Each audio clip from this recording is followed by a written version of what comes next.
नमस्कार दोस्तों, हमारे YouTube चैनल ज्ञान पीके पर आप सभी का तहे दिल से स्वागत है। मैं आशा करता हूं कि आप सभी अपने जीवन में कुशल मंगल होंगे। आज हम आपको एक ऐसी कहानी सुनाने जा रहे हैं जिसको सुनने के बाद आप जीवन में कभी किसी से धोखा नहीं खाओगे।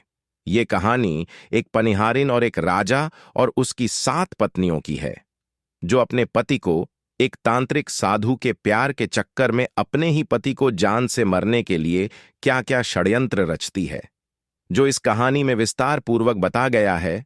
और इस कहानी में बताया गया है कि अपने लक्ष्य को पाने के लिए स्त्री किस हद तक गुजर सकती है।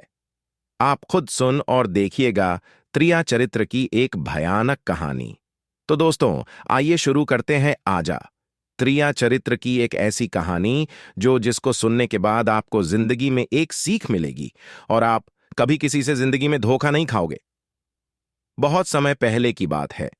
किसी नगर में एक राजा रहता था, जो बहुत दयालु राजा था। उसके राज्य की सभी प्रजा बहुत ही खुशी खुशी अपना जीवन व्यतीत कर रही थी। उस राजा के एक पुत्र था जो बहुत ही सुंदर था और उम्र में अभी बहुत छोटा था, जिसकी आयु लगभग 12 वर्ष थी।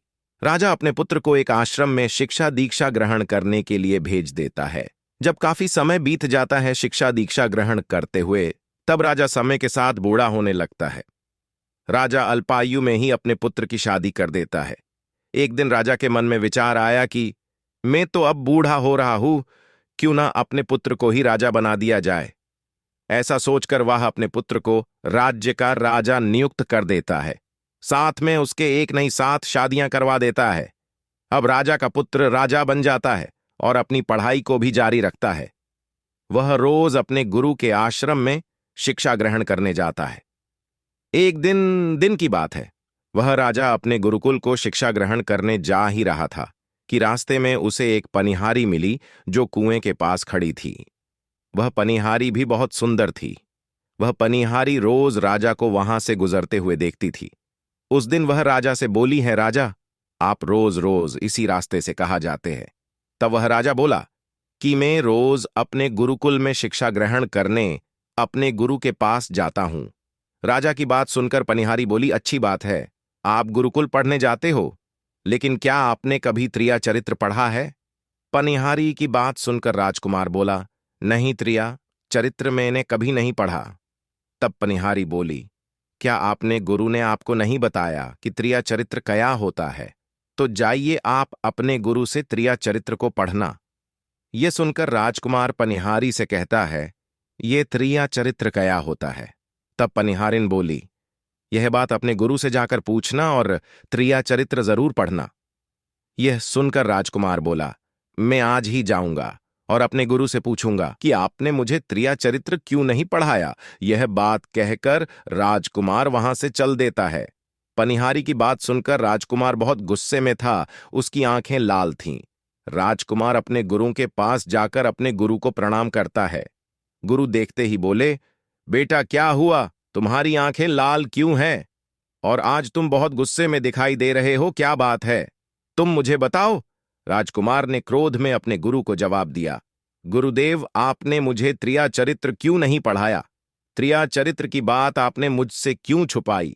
आपने मुझे त्रिया चरित्र के बारे में बताया क्यों नहीं? राजकुमार की बात सुनकर गुरु कहते हैं, बेटा तुम त्रिया चरित्र नहीं पढ़ पाओगे, क्योंकि त्रिया चरित्र पढ़ना खतरे से खाली ना ही होता है। अगर तुम त्रिया चरित्र पढ़ोगे तो इसमें तुम्हारी जान भी जा सकती है। इसीलिए कहता हूं, तुम त्रिया चरित्र को ना पारो, तुम्हारे लिए यही अच्छा होगा। लेकिन राजकुमार अपने गुरु से कहता है कि गुरुदेव, आप हमारी जान की चिंता न करें, अपनी जान की रक्षा हम स्वयं कर लेंगे, आप मुझे त्रिया चरित्र पढ़ाइए। राजकुमार की बात सुनकर गुरु बोले, बेटा अब अगर तुमने हट कर ही ली है तो अब हम तुम्हें त्रिया चरित्र जरूर पढ़ाएंगे। त्रिया चरित्र पढ़ते पढ़ते राजकुमार को पूरे 1 साल बीत गए। तब गुरु ने राजकुमार को कहा कि अब तुम्हारी त्रिया चरित्र की पढ़ाई पूर्ण हो चुकी है। अब तुम अपने राज्य को जा सकते हो और आराम से अपने राज्य को चला सकते हो। अब तुम्हें यहां आने की कोई आवश्यकता नहीं पड़ेगी। गुरु की यह बात सुनकर राजकुमार बोलता है, ठीक है गुरुदेव, जैसी आपकी आज्ञा। यह कहकर जैसे ही राजकुमार गुरु के पास से जाने लगता है, गुरु उसे रोक लेते हैं और राजकुमार से कहते हैं कि बेटा मैं तुम्हें एक ऐसा यंत्र देता हूं जिसको लगाने से तुम्हें कोई भी पहचान नहीं सकता, लेकिन तुम उसे पहचान जाओगे। यह सुनकर राजकुमार वह यंत्र अपने गुरु से ले लेता है और तब गुरु राजकुमार से कहते हैं कि बेटा, तुम इस यंत्र को लेकर आज की ही रात अपने महल से निकलकर रात के 12 बजे इस यंत्र को लेकर तुम पास के जंगल की ओर जाना और जंगल में पूर्व दिशा में जाकर खड़े हो जाना और यह यंत्र अपने कामों में लगा लेना, जिससे तुम्हें कोई भी पहचान नहीं पाएगा। यह सुनकर राजकुमार कहता है, ठीक है गुरुदेव, मैं ऐसा ही करूंगा। तब गुरु की आज्ञा लेकर राजकुमार गुरुकुल से अपने राजमहल की ओर चल देता है। राजमहल पहुंचकर वह कुछ देर सोने का नाटक करता है और जब राजकुमार की सातों पत्नियां सो जाती हैं और जब रात के 12 बजते हैं तो वह राजकुमार अपने गुरु के आदेशानुसार अपने हाथों में यंत्र लेकर जंगल की ओर चल देता है। राजकुमार जंगल में पूर्व दिशा की ओर जाता है और अपने गुरु द्वारा दिया यंत्र अपने में लगाकर है एक पेड़ के पास जाकर खड़ा हो जाता है। तब वह राजकुमार ने देखा कि जो पनिहारिन उसे रास्ते में मिली थी, वही पनिहारिन अपने हाथ में खाने की थाली लिए जंगल को जा रही है। वहीं थोड़ी ही दूर उसी जंगल में एक संत अपनी कुटिया बनाकर रह रहा था। वो पनिहारिन उस संत के लिए उसकी कुटिया में खाना लेकर जा रही थी। जब राजकुमार ने यह सब देखा तो अपने मन में सोचने लगा, यह तो वही पनिहारिन है जिसने मुझे त्रिया चरित्र पढ़ने के लिए कहा था। पनिहारी ने राजकुमार को देखा, लेकिन वह राजकुमार को पहचान नहीं पाई, क्योंकि राजा के कानों में यंत्र लगा था, लेकिन उस यंत्र की वजह से राजकुमार सभी को पहचान सकता था। राजकुमार ने सोचा कि यह पनिहारिन आधी रात को भोजन की थाली लेकर साधु की कुटिया की तरफ क्यों जा रही है, इसका क्या कारण है। राजकुमार छुपते छुपाते उस पनिहारी के पीछे चल देता है। अब वह पनिहारिन खाना लेकर उस बाबा की कुटिया में पहुंचती है। वह बाबा एक जादूगर था, उसके पास एक जादू की पोटली थी। राजकुमार पनिहारी के पीछे पीछे गया और छुपकर देखने लगा कि उस पनिहारी का वह बाबा क्या करेगा। पनिहारी जाते ही बाबा से लिपट गई। उस बाबा ने पनिहारिन से कहा, और पनिहारिन, पहले तू मुझे यह बता कि आज तुम्हें आने में इतनी देर क्यों लग गई। तब हाथ जोड़कर पनिहारिन उस बाबा से कहने लगी कि बाबा, आज मेरा गौना हो गया है और मेरा पति मुझे लेने आया है और मुझे लेकर कल यहां से चले जाएंगे, इसीलिए मुझे उन्हें सुलाने में देर लग गई और इसीलिए मुझे यहां आने में भी देर लग गई। जब यह बात उस तांत्रिक बाबा ने सुनी कि इसका विवाह हो गया है और इसका पति आज इसे लेने आया है और कल इसे लेकर चला जाएगा, तो वह पनिहारी से कहता है कि पनिहारिन, तुम अगर अपने पति के साथ जाना चाहती हो तो मेरे पास क्यों आई हो।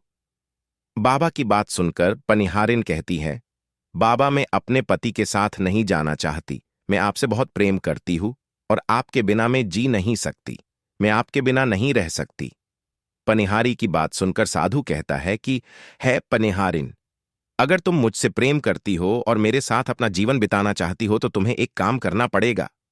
यह कहकर साधु अपने थैले से एक बड़ा सा चाकू निकालता है और पनिहारिन को देता है और कहता है कि है पनिहारिन, अगर तुम मुझसे इतना ही प्रेम करती हो तो जाओ अपने पति की गर्दन काटकर यहां लेकर आओ। तुम अपने पति को मार दो जो तुम्हारे और हमारे प्यार के बीच की दरार बन रहा है। तब मैं तुम्हें अपने पास रखूंगा और तुमसे प्रेम करूंगा और तुमसे विवाह करूंगा। पनिहारिन बिना कुछ सोचे समझे उस चाकू को ले लेती है और दौड़ते हुए अपने घर की ओर जाती है। घर पर उसका पति सो रहा था। पनिहारियों घर पहुंचकर अपने पति की उस चाकू से गर्दन काट देती है और अपने पति की कटी हुई गर्दन लेकर उस साधु के पास आती है और राजकुमार उसके पीछे पीछे उस पनिहारी का सारा कारनामा देख रहा था। जब उस साधु ने पनिहारिन को देखा कि वह अपने पति को मारकर और उसकी गर्दन काटकर अपने साथ लाई है, यह सब देखकर साधु को बहुत गुस्सा आया और उसने पनिहारिन को लात मारी और बोला कि भाग जा यहां से। जब तू अपने पति की नहीं हो सकी, जिसके साथ तूने 7 फेरे लिए थे, तो मेरी क्या खाक होगी। उल्टा जल्दी से भाग जा यहां से। अगर तू ये दोबारा वापस आई तो मैं तुझे जीवित नहीं छोड़ूंगा। चली जा यहां से और आज के बाद मुझे अपनी शक्ल भी मत दिखाना। उस साधु की बात सुनकर उस पनिहारिन को ऐसा लगा जैसे उसके पैरों तले से जमीन खिसक गई हो। पनिहारी फिर भी अपने पति की कटी हुई गर्दन अपने घर लेकर आई और अपने पति की गर्दन को धड़ से जोड़ देती है और अपने पति के पास ही बैठ जाती है। और जैसे ही सवेरा होने को आया तो अपने पति के पास बैठकर जोर जोर से रोने लगती है और चिल्लाती हुई कहती है कि देखो देखो, मेरे पति को ना जाने किसने मार डाला। मेरा अब क्या होगा, मैं कैसे जीऊंगी अपनी पति के बिना। मेरा तो सब कुछ बर्बाद हो गया, मेरे सुहाग को किसी ने मार डाला। रोती हुई जोर जोर से छाती पीटने लगती है। लेकिन रात में उस पनिहारिन का सारा कारनामा राजकुमार पहले ही देख चुका था। इधर सारा गांव के लोग पनिहारिन को रोता देख उसक घर चले जाते हैं और फिर पनिहारी के पति को मारा देख गांव के लोग उसके पति की लाश को लेकर दाह संस्कार करने के लिए गांव से बाहर शमशान की ओर चल पड़ते हैं। साथ ही पनिहारी भी पीछे पीछे दौड़ती हुई अपने पति की लाश के साथ जा रही थी। साथ में उस राज्य के राजकुमार भी जा रहे थे जो राज्य के अब राजा बन चुके थे। पनिहारी चिल्लाती हुई और भागती हुई अपने पति की लाश के पास पहुंची और बोली, मैं भी सती होना चाहती हूं, क्योंकि अब मेरे पति ही जिंदा नहीं रहे तो मेरे इस जीवन का ही क्या फायदा। अब मैं इन्हीं के साथ ही सती हो जाऊंगी। राजा को पनिहारिन की बातों को सुनकर हंसी आ जाती है और राजा तब कहता है, त्रिया चरित्र ना जाने कोई, खासम को मारकर सत्ती होई। राजकुमार की यह बात वहां पर और कोई नहीं समझ पाया, लेकिन पनिहारी राजकुमार की बात को समझ गई और पनिहारीन राजकुमार से कहती है कि राजा साहब, आप यह बात हमारे लिए कह रहे हैं, लेकिन कोई बात नहीं, मैं तो सती हो जाऊंगी। लेकिन पनिहारी जाते जाते राजा से कहती है कि राजा जी, मैं तुम्हें एक बात बताती हूं। राजकुमार कहता है, क्या बात बतानी है, बताओ। पनिहारिन बोली कि राजा साहब, अगर आप जिस चटाई पर बैठे तो उस चटाई को एक बार उसे बैठने से पहले झाड़कर जरूर बैठना। राजा पनिहारिन की बात सुनकर कहता है कि ये पनिहारिन क्या कह रही है, मैं तो राजा हूं, भला मैं चटाई पर क्यों बैठूंगा। इस पर पनिहारिन कहती है कि नहीं राजा साहब, जब भी आपको चटाई पर बैठने की आवश्यकता हो तो चटाई को झाड़कर ही बैठना। यह सुनकर राजकुमार उस पनिहारिन से कहता है कि चलो ठीक है, तुम कहती हो तो ठीक है, मैं ऐसा ही करूंगा। यह सब कहने के बाद पनिहारियों अपने पति के साथ सती हो जाती है और राजकुमार उनका अंतिम संस्कार करवाकर अपने महल में आ जाते हैं। इसी तरीके से राजकुमार का पूरा दिन व्यतीत हुआ। उधर जब दूसरी रात आई तो अपने गुरु के कहे अनुसार राजकुमार ने वही यंत्र कान में लगाया और जंगल की पूर्व की दिशा में उसी स्थान पर जाकर खड़ा हो गया जहां वह पहली रात खड़ा हुआ था। दूसरी रात में उस राजकुमार ने क्या देखा कि उसकी सातों पत्नियां अपने अपने हाथों में भोजन की थाली लेकर उसकी साधु की कुटिया की ओर जा रही हैं। जैसे ही उस राजकुमार ने अपनी सातों पत्नियां को उस साध की कुटिया में जाते देखा तो राजकुमार के पैरों तले जमीन खिसक गई। वह अपने मन में सोचने लगा कि यह क्या चक्कर है। तभी उनमें से एक रानी राजकुमार को देख लेती है, लेकिन रानियां अपने पति राजकुमार को पहचान नहीं पाती क्योंकि राजकुमार ने अपने कानों में यंत्र लगा रखा था। वह यंत्र लगाने की वजह से राजकुमार को कोई भी पहचान नहीं सकता था। उनमें से एक रानी राजकुमार से कहती है कि ए लड़के, तू इतनी रात को इस जंगल में क्यों खड़ा है? चल इधर आ। और ये थाली लेकर के उस कुटिया तक पहुंचा। रानी की यह बात सुनकर राजकुमार ने बिना कुछ सोचे समझे रानी से वह थाली ले ली और उनके साथ उस कुटिया की ओर चल दिया। जब सातों रानियां और राजकुमार उस साधु की कुटिया में पहुंचते हैं, लेकिन राजकुमार बिल्कुल चुप था, वह कुछ भी नहीं बोला। वह देखना चाहता था कि हमारे प्यार में ऐसी क्या कमी रह गई कि हमारी सातों रानियां इस साधु के पास आती हैं, और इस साधु के पास ऐसा क्या है जो हमारे पास नहीं है, जिसके लिए हमारी सातों रानियां इस साधु के पास आ रही हैं। राजकुमार चुप करके सब कुछ जानना चाहता था। उधर वह सातों रानियां राजकुमार के साथ उस साधु के पास पहुंची। तब साधु राजकुमार को देखकर कहता है कि यह बालक कौन है और इसे अपने साथ क्यों लेकर आई हो? अब सातों रानियां साधु से कहती हैं कि है प्राणनाथ, यह बालक हमें रास्ते में मिला था, इसने हमारी सहायता की तो हम इसे अपने साथ ले आए। सातों रानियां बोली कि स्वामी, एक काम, चलो एक काम करते हैं, इसे आज रात यही रहने देते हैं, सुबह होते ही यह अपने घर चला जाएगा। वह साधु उन सातों रानियां की बात को मान लेता है। तब साधु अपने शिष्य को बुलाता है और कहता है कि आज रात इस बालक के यहां रुकने की व्यवस्था कर दो। वह साधु का शिष्य राजकुमार को एक कमरे में लेकर जाता है। उस कमरे में केवल एक ही चटाई बिछी हुई थी। वह शिष्य कहता है कि भाई, आज तो तुम्हें इसी चटाई पर सोना पड़ेगा। यह कहकर राजकुमार को वह शिष्य वहां से चला जाता है। राजकुमार उस कमरे में अकेला पड़ जाता है और अपने मन में सोचता है कि आज तो नौबत आ ही गई, चटाई पर सोए कि राजा कहता है, चलो कोई बात नहीं, आज की रात हम इस चटाई पर ही गुजार लेंगे। राजकुमार जैसे ही उस चटाई पर बैठने ही वाला था कि उसे उस पनिहारिन की बातें याद आ गई। राजकुमार सोचने लगा कि पनिहारिन ने मुझसे कहा था कि जब भी तुम्हें चटाई पर बैठने की नौबत आए तो तुम चटाई को जरूर झाड़ लेना। चलो चलो, आज पनिहारिन की बात को मान ही लेते हैं और इस चटाई को झाड़ लेते हैं। क्या पता इस बात में कोई राज हो। जैसे ही राजकुमार ने चटाई उठाई तो राजकुमार ने देखा कि चटाई के नीचे एक भयानक कुआं है। जब कुएं में राजकुमार ने झांक कर देखा तो राजकुमार के पैरों तले जमीन खिसक गई। तब राजकुमार ने उस कुएं में देखा कि कुएं में बहुत से कैदी दिखाई दिए जिन्हें उस साधु ने कैद कर रखा था। उन कैदियों में से एक आदमी ने राजकुमार को पहचान लिया और वह राजकुमार से कहता है कि राजकुमार, आप यहां कैसे आ गए? राजा उस कैदी से कहता है, धीरे बोलो, नहीं तो सबको हमारे बारे में पता चल जाएगा और मेरे साथ साथ तुम्हारे लिए भी संकट खड़ा हो जाएगा। तब कुएं में कैद सभी कैदियों ने कहा, हम तो यहां से निकल नहीं पाए, लेकिन राजकुमार आप यहां से भाग जाइए, नहीं तो आपका भी यही हाल हो जाएगा जैसे हमारा हुआ है। ये साधु आपको भी पकड़कर इसी कुएं में डाल देगा। आप जितना भी जल्दी हो यह से भाग जाए। राजकुमार जब उस कमरे में गया था तो अपने कान से उस यंत्र को भी निकल दिया था, और जब राजकुमार वहां से भागा तो वह अपने कानों में यंत्र लगाना भूल ही गया था।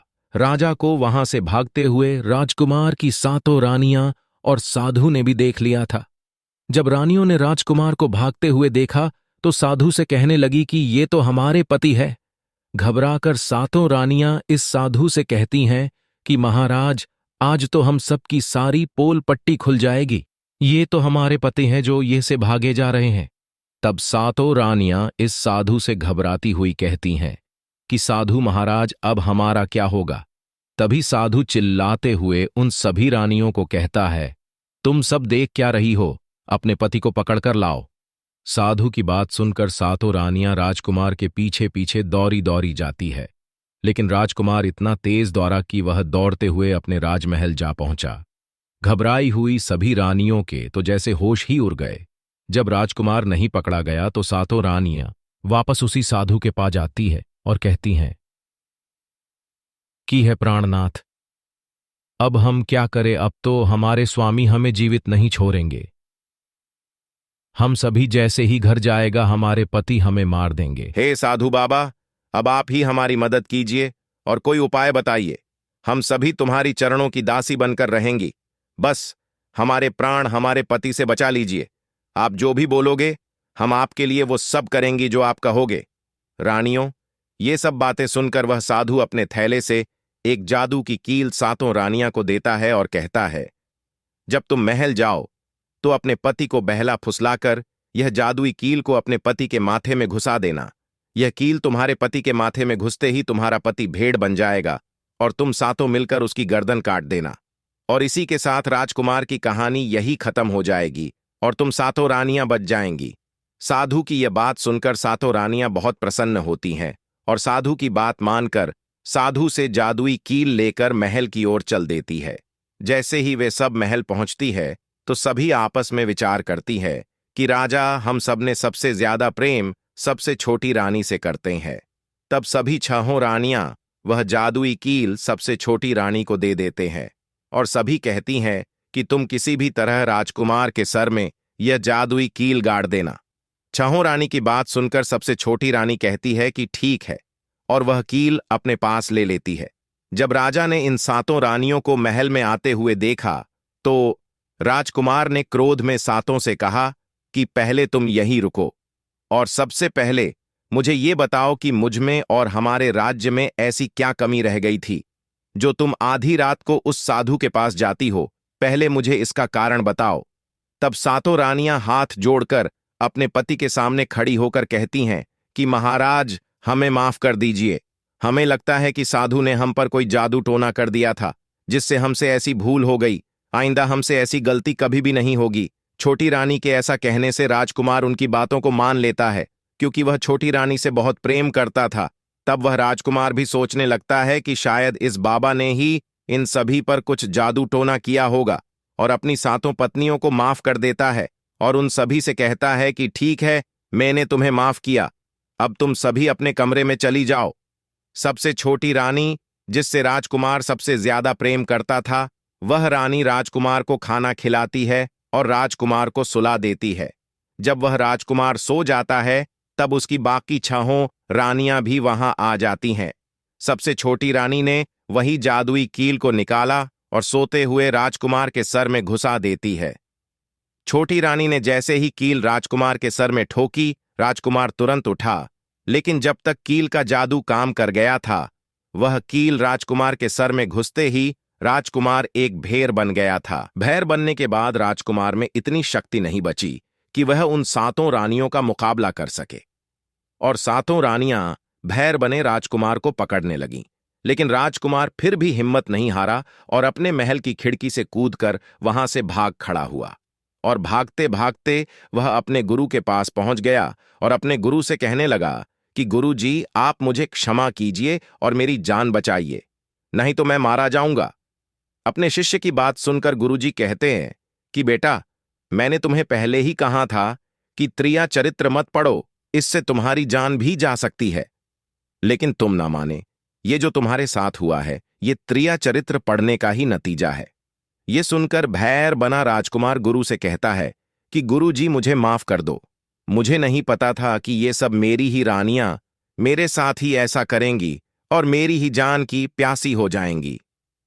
गुरु जी, मुझे माफ करो और इस समय आप मेरी जान बचाइए, नहीं तो मैं मारा जाऊंगा।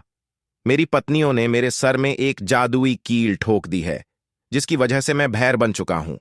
गुरु ने जब ध्यान से राजकुमार को देखा तो बोले, बेटा, ये वही कील है जो साधु ने तुम्हारी पत्नियों को दी थी। बेटा, मैं अब तुम्हें नहीं बचा सकता। यह सुनकर राजकुमार अपने गुरु से बोला कि नहीं गुरुदेव, मैं आपका शिष्य हूं, आपका कर्तव्य है मेरी जान बचाना। तब गुरु राजकुमार से कहते हैं कि बेटा, मैं तुम्हें बचा तो नहीं सकता, लेकिन एक उपाय है। राजकुमार बोला कि क्या उपाय है गुरुजी, मुझे जल्दी बताइए। तब गुरुदेव राजकुमार से कहते हैं कि बेटा, हम तुम्हें एक तोता बना देते हैं। तोता बनने के बाद तुम यहां से बहुत दूर एक सुखपाल नाम का राजा है, तुम वहां चले जाना और तुम सुखपाल राजा के यहां जाकर रहना, क्योंकि सुखपाल राजा के राज्य में इस साधु का जादू काम नहीं करेगा। और तुम जब ठीक हो सकोगे, जब तुम्हें बहुत प्रेम करने वाली स्त्री मिलेगी, इस स्त्री के द्वारा ही तुम पुनः पहले जिसे हो जाओगे। यह सुनकर राजकुमार अपने गुरु से कहता है कि ठीक है गुरुदेव, आप हमें तोता ही बना दीजिए। तब गुरु राजकुमार को अपने मंत्रों द्वारा तोता बना देते हैं। राजकुमार तोता बनने के बाद उड़ते हुए सुखपाल राजा के राज्य में चला गया। वहां एक पेड़ पर बहुत सारे तोता रहते थे। राजकुमार भी उन सभी तोतों के साथ उसी पेड़ पर रहने लगा, और वहां उसकी सातों रानियां राजकुमार को ढूंढ रही थीं। जब कुछ दिन बीत गए लेकिन राजकुमार उन्हें नहीं मिला, तब सातों रानियां फिर से उस साधु के पास जाती हैं और इस साधु से कहती हैं, साधु बाबा, हमने बहुत ढूंढा लेकिन राजकुमार का कोई पता नहीं चल पाया, वह रात को ही भाग गया था। आप एक काम करें बाबा जी, आप अपनी जादू की पोटली निकालकर देखें कि राजकुमार अभी कहाँ है। साधु रानियों की बात सुनकर अपनी पोटली को खोलता है और उस पोटली की मदद से राजकुमार को देखता है कि राजकुमार अब तोता बनकर सुखपाल राजा के राज्य में रह रहा है। यह सब देखकर साधु उन सातों रानियों को बताता है कि तुम्हारा पति इस समय तोता बनकर सुखपाल राजा के राज्य में रह रहा है। यह सब सुनकर सातों रानियां बोली कि है स्वामी, अब आप ही बताइए कि अब हम क्या करें। तब वह साधु उन सातों रानियों को कहता है कि अब तुम अपने नगर जाओ और वहां जाकर अपने राज्य में घोषणा कर दो कि जो भी तोता पकड़ कर लाएगा उसे सोने के 5 सिक्के इनाम में दिए जाएंगे। सातों रानियां अपने महल में पहुंचती हैं और महल में पहुंचकर वह घोषणा कर देती है कि जो भी बहेलिया तोता पकड़कर लाएगा उसे एक तोते के बदले सोने के 5 सिक्के इनाम में दिए जाएंगे। रानियों की इस घोषणा को सुनकर राज्य के जितने भी बहेलियां थे वे सब तोता पकड़ने के लिए घूमने लगते हैं, और बहेलिया जो भी तोता पकड़ते उस तोते को ले जाकर रानी को दे देते और बदले में सोने के 5 सिक्के ले लेते और वहां से वापस तोता पकड़ने निकल जाते। सातों रानियां बहेलिया से तोता लेकर उसे मार देती थीं। ऐसे ही बहुत समय बीत गया। बहेलिया जो भी तोता लाते रानियां उसे लेती और उस तोते को मार डालती।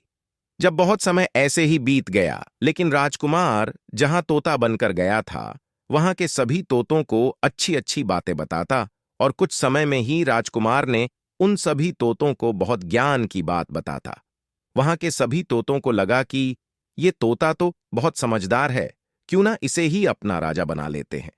तब सभी तोतों ने राजकुमार को अपना राजा बना लिया। राजकुमार उन तोतों का राजा बन जाता है और वहीं छुपकर रहने लगता है।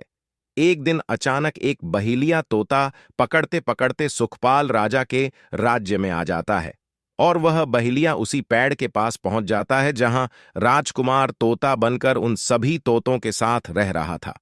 जब बहेलिये ने उस पेड़ पर इतनी सारे तोतों को बैठे देखा तो उसने अपने मन में सोचा कि अगर हम इतने सारे तोते पकड़कर रानी के पास ले जाएंगे तो मुझे बहुत सारे सोने के सिक्के मिल जाएंगे।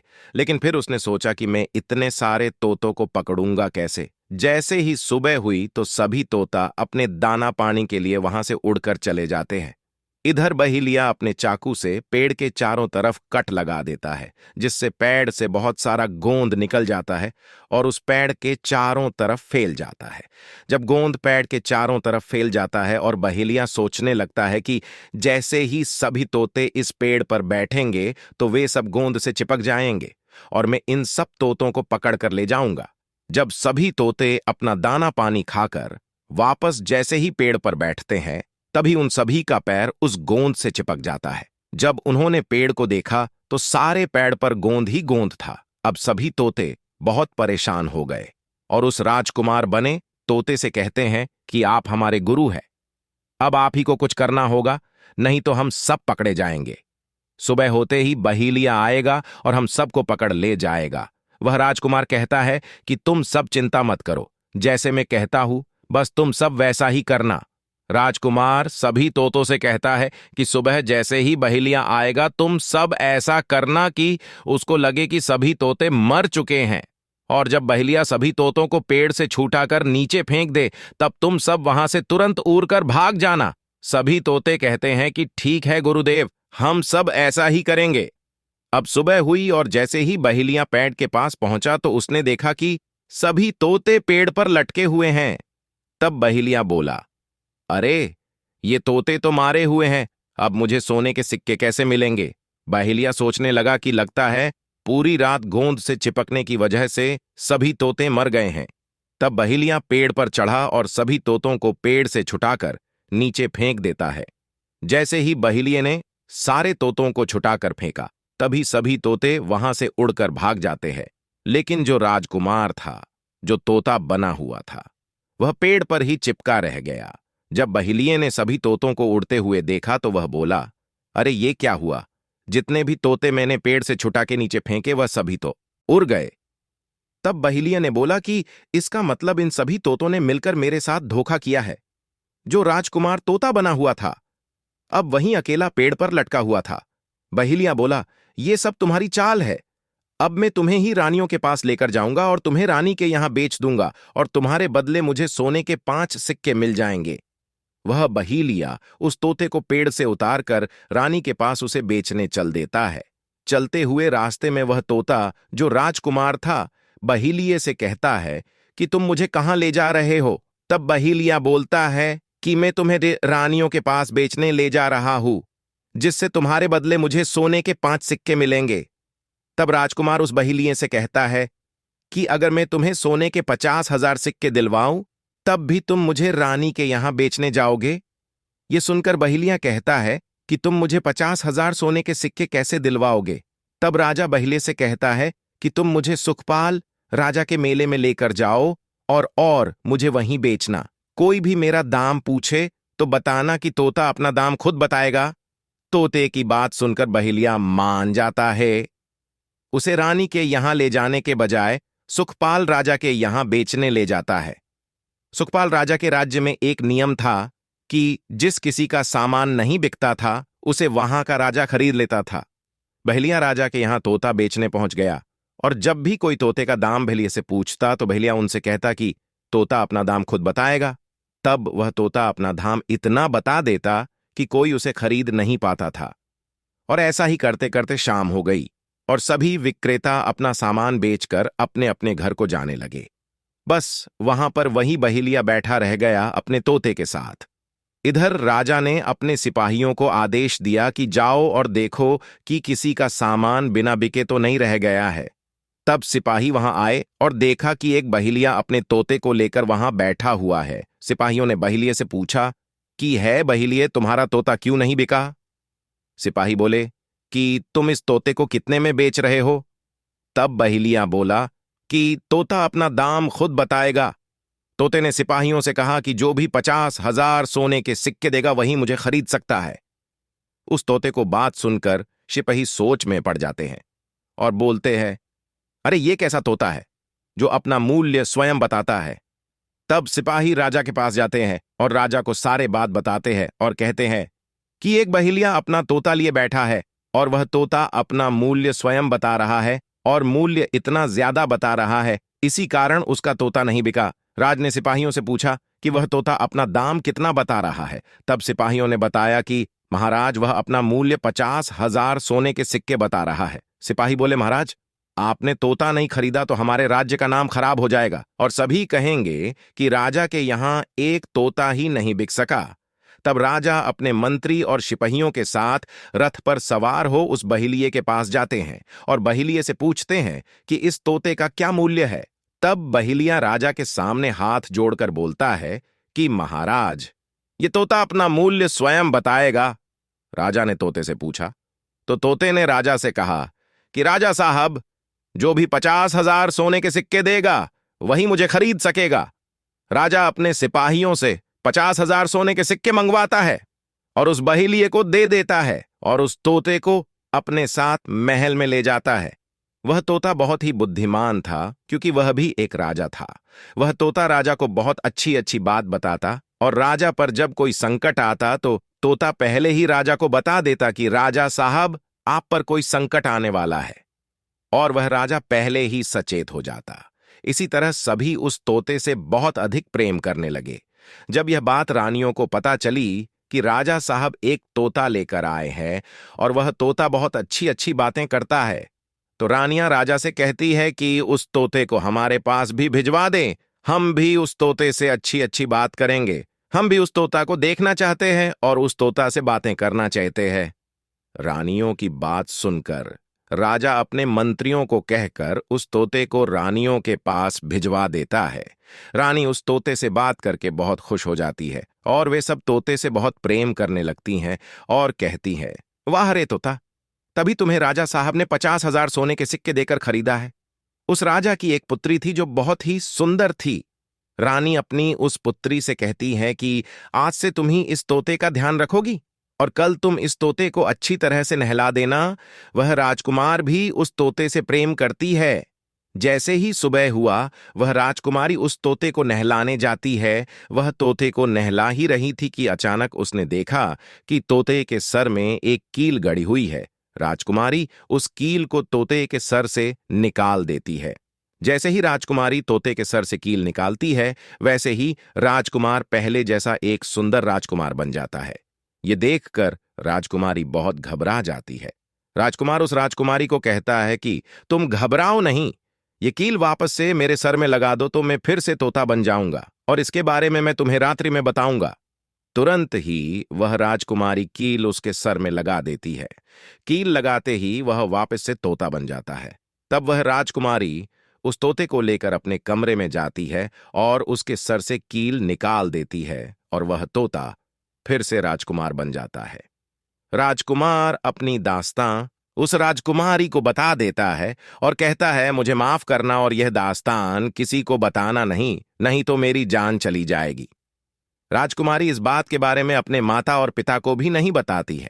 दिन भर तो वह तोता बनकर रहता है और जैसे ही रात होती तो राजकुमारी उसके माथे से कील को निकाल देती। कील निकालते ही वह राजकुमार बन जाता और रात को वह दोनों साथ में ही रहते।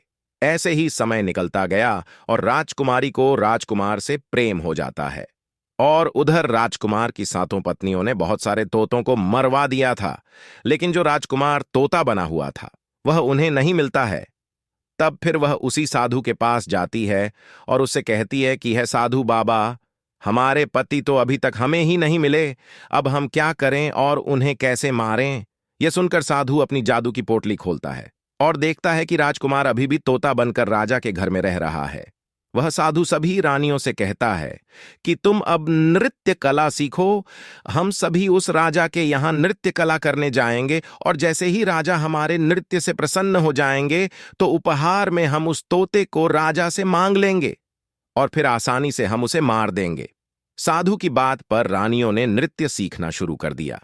साधु तबला बजाता और रानियां सबले की तान पर नाचती और कुछ ही दिनों में उन्होंने नृत्य सीख लिया।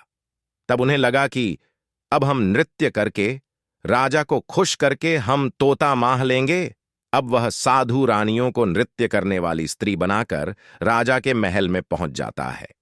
राजा इन सभी से पूछता है कि आप कौन हैं और कहां से आए हैं और यहां क्यों आए हैं। तब साधु कहता है कि हम सब नृत्य कला वाले हैं और आपके दरबार में नृत्य कला दिखाने आए हैं। राजा को भी गाने और बजाने का बहुत शौक था, इसीलिए वह मान गया। उधर वह साधु अपना गाना बजाना शुरू करता है और गाना बजाने की आवाज जब तोते के कानों में पहुंची तब तोता समझ गया कि ये वही साधु बाबा और उसकी सातों पत्नियां हैं जो नृत्य करके राजा को प्रसन्न कर मुझे ले जाएंगी और मार डालेगी। वह राजकुमार कहता है कि सुनो राजकुमारी, जब तुम्हारे पिता मुझे लाने का आदेश दे तो तुम मुझे मत देना। तुम्हारे राजा पिता भी मुझे लेने आए तो भी तुम मुझे मत देना और कहना कि मैं तोते को नहीं दूंगी। और जब राजा ना माने और तुमसे मुझे लेने की जिद करे तो तुम गुस्से में मुझे फेंक देना। उसके बाद मैं अपने बचने का रास्ता स्वयं ही ढूंढ लूंगा। तब राजकुमारी कहती है, ठीक है, मैं ऐसा ही करूंगी। उधर उस साधु ने राजा को अपने गाने बजाने से खुश कर दिया। राजा ने खुश होकर साधु से बोला, मैं तुम्हारे गाने बजाने से खुश हुआ, मांगो, तुम्हें क्या चाहिए। तब साधु कहता है कि आपके पास जो तोता है आप मुझे इनाम में उसी तोते को दे दीजिए। साधु तोते को मांग लेता है। राजा अपने सिपाहियों को आदेश देता है कि जाओ और उस तोते को ले आओ। सिपाही उस तोते को लाने राजकुमारी के पास जाते हैं, लेकिन राजकुमारी तोता देने के लिए बिल्कुल माना कर देती है। सिपाही जाकर राजा को बताते हैं कि राजकुमारी तोता नहीं दे रही है। तब राजा स्वयं ही राजकुमारी के पास जाते हैं और राजकुमारी से कहते हैं कि बेटी, यह तोता तुम मुझे दे दो, यह तोता मुझे गाने बजाने वाले को देना है। लेकिन राजकुमारी तोता देने से मना कर देती है। तब राजा गुस्से में राजकुमारी को तोता देने को कहता है। तब राजकुमारी गुस्से में उस तोते के साथ पिंजरे को फेंक देती है। राजकुमारी के पिंजरा जमीन पर फेंकते ही राजकुमार तोते से एक गेहूं का दाना बन जाता है। वहां पर बहुत से गेहूं के दाने बिखरे हुए थे। इतने में साधु भी पक्षी बनकर गेहूं के दाने को चुनने लगता है। ये सब आश्चर्य से राजा देख ही रहा था कि ये सब क्या हो रहा है। जैसे ही वह साधु पक्षी बनकर गेहूं के दाने चुगते हुए जैसे ही राजकुमार के पास आता है, तभी राजकुमार बाज बनकर उस पक्षी बने साधु को मार देता है।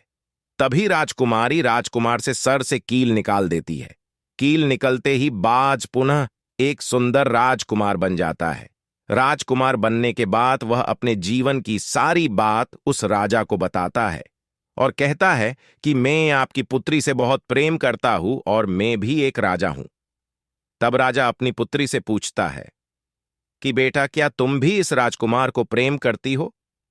तब राजकुमारी हां कर देती है और राजा उन दोनों का विवाह बहुत धूमधाम से करवा देता है और उन सातों रानियों को पकड़कर काल कोठरी में बंद करवा देता है। और राजकुमार और राजकुमारी विवाह के बाद खुशी खुशी अपने राज्य में रहने लगते हैं।